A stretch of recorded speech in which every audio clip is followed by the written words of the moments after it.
Hi, I'm Mark Tyrrell of Uncommon Knowledge and hypnosisdownloads.com, and welcome to How to Handle the Pain of Unrequited Love. 7 tips for the lovelorn romantic engaged in a one-sided love affair. In the words of the mamas and papas, unrequited love's a bore, yeah, and I've got it pretty bad, but for someone you adore, it's a pleasure to be sad. Glad to be unhappy, the mamas and the papas. So unrequited love sounds kind of old-fashioned, doesn't it? It conjures up scenes of 18th century folk wandering around misty moors, composing poetry and passionately yearning for the merest glimpse of their beloved.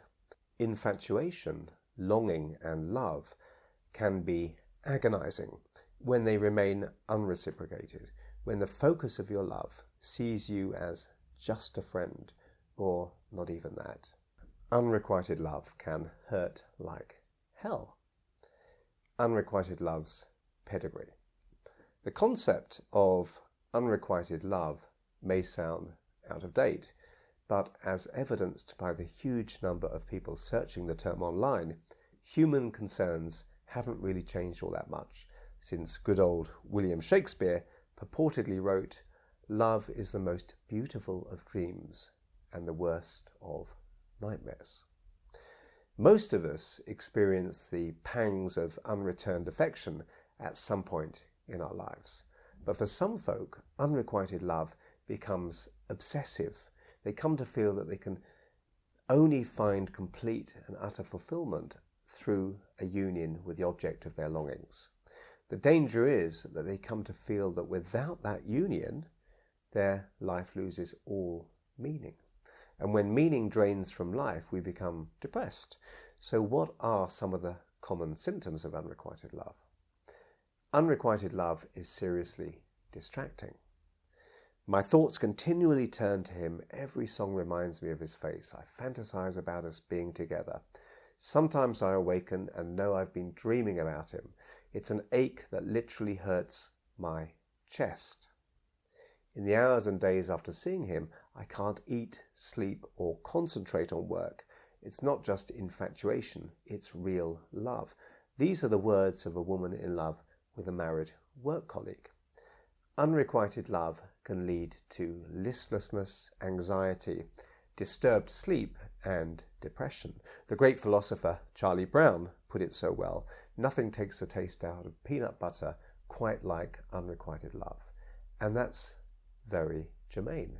Unrequited love can feel overwhelming and spoil everything in life, or many of life's enjoyments, making all contact other than with the beloved seem pointless.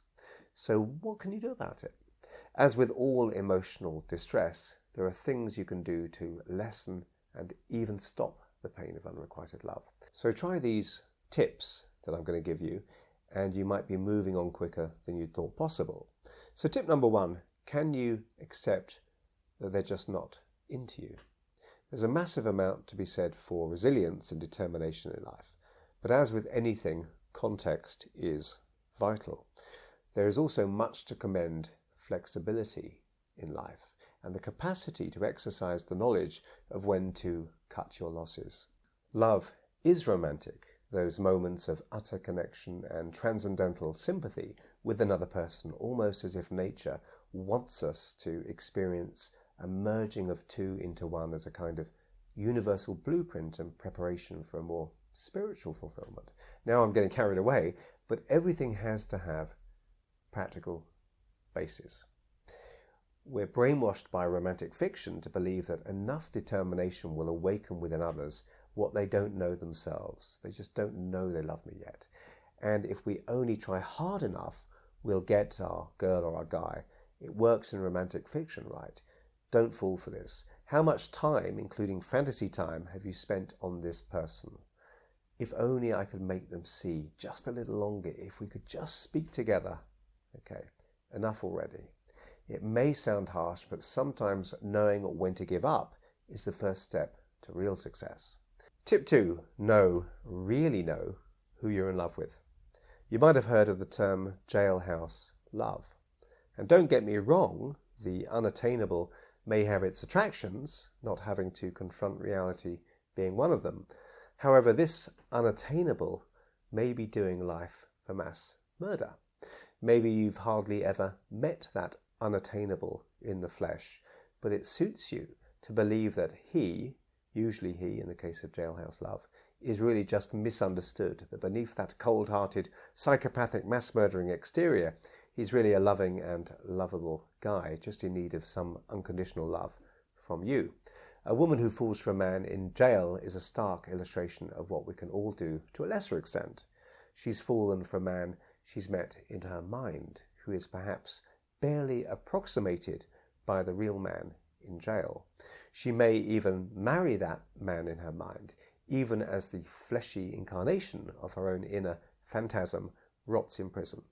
We all do this to some extent, not fall in love with serial killers, but create an image in our mind of whom we fall for as distinct from the real person. And that's fine in some ways, but not if the fantasy and the person are in reality very different. Are you in love with a fantasy, a concoction in your own mind? Do you love this other person or your own creative projection? Many people who fall in love deeply, quickly, feel as if they know the person for whom they've fallen. If the person they've fallen for is mainly a concoction of their own imagination, then it's not surprising they feel an instant connection. When unrequited love feels overwhelming, dwell on this idea that you may not love the real them at all because you don't know them. 3. Keep your wider life going and growing. The thoughts stemming from the feelings of unrequited love are all or nothing. Without this person, my life is completely meaningless. Unless I have them, I don't want anyone. Putting all of one's eggs in one basket is always a dangerous strategy. If I could only have this person, then all my problems would disappear. When we're in love, we just want to be in love, and that's absolutely normal. The chores, mundanities, and obligations of life become unwanted distractions, clawing for our attention, which we'd rather reserve for the love of our life. And this becomes dangerous if we begin to actually neglect other friendships and human contact, because they're not the person. Okay. Unrequited love hits harder if we stop meeting our basic emotional needs for companionship, creativity, and emotional intimacy, which can be got through spending time with good friends. Get outside, exercise, go and see non-romantic movies, call up old friends you haven't seen in a while, and do other things. Keep your wider life going. Keep doing all the stuff you'd normally do, even if you don't feel like it, as these activities will buffer your peace of mind and help you move beyond your forlorn focus. Which brings us on to 4. Glimpse the future in all its possible forms. So once a king, who felt victim to the ebbs and flows of his own mind, gathered his wisest advisors and set them a task. And he said, produce for me an artifact that whenever I'm low will make me feel better, and whenever I'm too high and mighty will steady my state and bring me balance. So the advisors duly reported back to him a few days later, and the wisest presented the king with a golden ring. And the king put the ring on and noticed that when he looked carefully, he could see the inscribed words, "This too will pass." So in future, whenever the king felt overwhelmed by anything at all, he would read these words and reflect on them. When I was 3, I was in love with a red toy bus. Seriously, it was perhaps the main focus of my life at the time, and I would insist on taking it everywhere. That bus and I were meant to be together, always. Okay, that's how it felt at the time anyway, and unfortunately I got beyond that point. But the point of what I'm saying is, it feels like it's always going to feel this way, but it won't always feel this way. There have been literally decades in which I hadn't thought about that toy bus. Back then, if I'd verbalized it, I would have scorned the idea that one day I'd move on from my early bus love, which sounds kind of weird. And dare I say it, can be the same for people we've loved as well.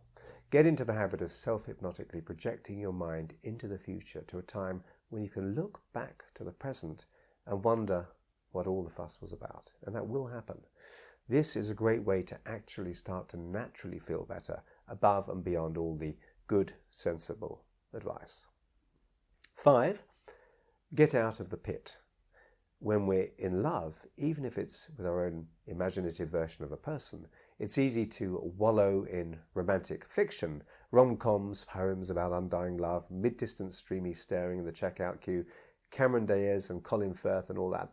But overdoing this can cause you further problems. If you're really suffering because of your unrequited passions, then this is akin to rubbing salt into a lacerated leg wound repeatedly. It's going to hurt.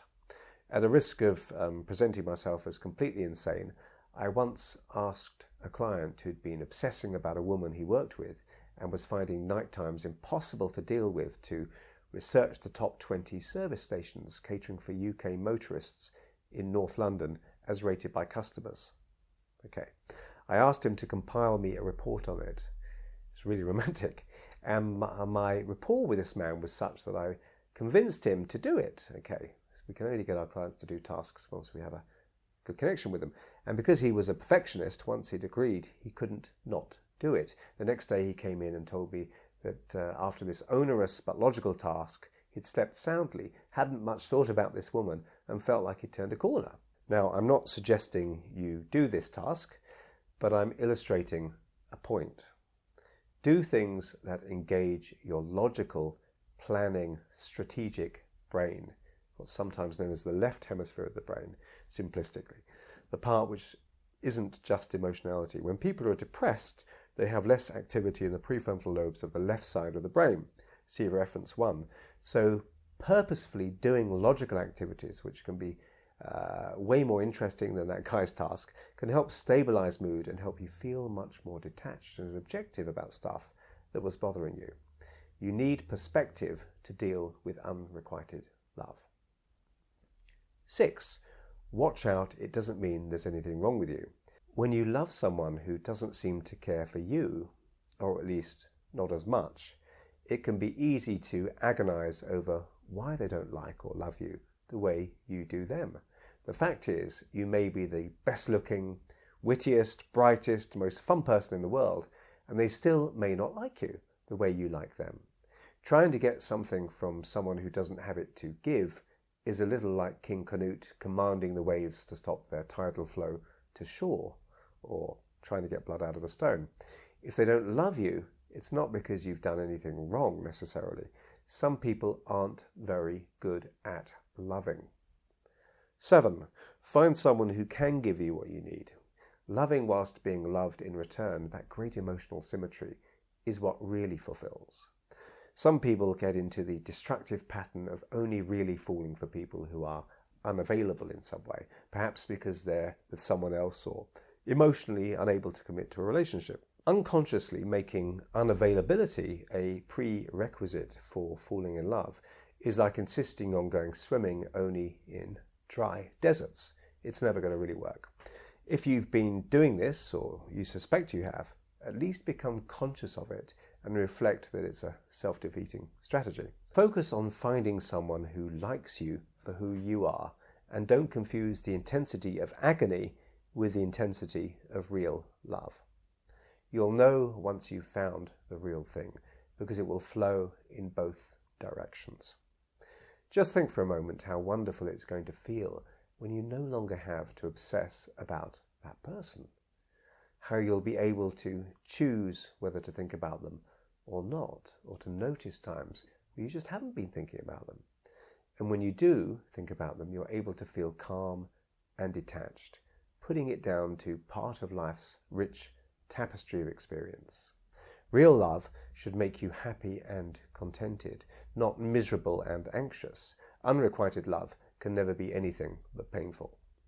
For harmony in a relationship, the force of attraction needs to be balanced. Just imagine how good it's going to be when you find someone who knows how to love you as you love them.